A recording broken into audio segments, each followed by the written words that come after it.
បងប្អូនយើងមួយចំនួននៅពេលដែលគាត់ប្រើទូរស័ព្ទដៃប្រភេទពួក iPhone គឺគាត់ដឹងទេអំពីមុខងារធ្វើការថតវីដេអូនៅលើអេក្រង់ទូរស័ព្ទអញ្ចឹងនៅក្នុងវីដេអូនេះខ្ញុំនឹងបង្ហាញបងប្អូនទាំងអស់គ្នា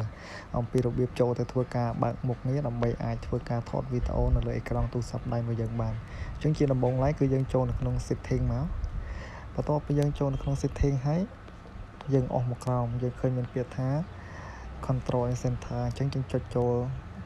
control and center ហ្នឹងមកតមកទៀតយើងធ្វើការ scroll មកក្រោមអញ្ចឹងដោយសារតែទូរស័ព្ទដៃរបស់ខ្ញុំបានតម្លើងមុខងារ screen recording នៅលើនឹងរួចហើយអញ្ចឹងបើសិនជាទូរស័ព្ទដៃរបស់បងប្អូនអត់ទាន់តម្លើងទេពាក្យមុខងារដែល screen recording គឺវានៅផ្នែកខាងក្រោមនេះអញ្ចឹងដើម្បីតម្លើងបានបងប្អូនគ្រាន់តែចុចទៅលើសញ្ញាបូកដែលមាននៅខាងមុខហ្នឹងមកអញ្ចឹងនៅពេលដែលបងប្អូនចុចទៅលើសញ្ញាបូកនៅខាងមុខហ្នឹងគឺ screen recording មុខងាររបស់យើងគឺវានឹងរត់មកឡើងលើនេះហើយអញ្ចឹងនៅពេលដែលវារត់មកឡើងលើនេះបងប្អូនអាចធ្វើការចូលទៅថតវីដេអូ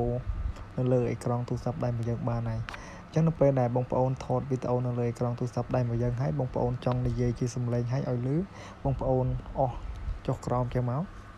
បន្តមកទៀតយើងចុចឲ្យជាប់ទៅលើមុខងារដែលយើងថតវីដេអូហ្នឹងហើយនៅកន្លែង microphone នេះ